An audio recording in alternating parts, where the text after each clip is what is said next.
চেষ্টার বিন্দুমাত্র কমতি রেখে ছেড়ো না হাল। ভাগ্যের চাকা ঘুরবে আজ নয়তো কাল। তোমার সাহস যদি থাকে, বয়স কোনো ব্যাপার না। অতীতের ভুল থেকে শিক্ষাগুলো কখনো ভুলে যেও না। শেষ বয়সে কতজন সফল হয়েছে ইতিহাস ঘেঁটে দেখো।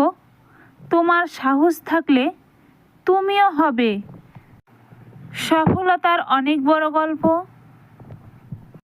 আমি চাঁদ ভেবে ভুল করেছি, তুমি কালবৈশাখী ঝড়।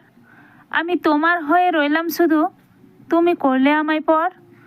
আমি ফুল ভেবে ভুল করেছি, তুমি প্রজাপতির মতো মেললে পাখা। আমি তোমার হয়ে থাকতে গিয়ে হলো না আর থাকা। আমি সফল হলে তুমি কষ্ট পাবে, কারণটা তোমার জানা। আমি তোমার হতে চেয়েছিলাম, তুমি শুধু করেছিলে আমায় মানা।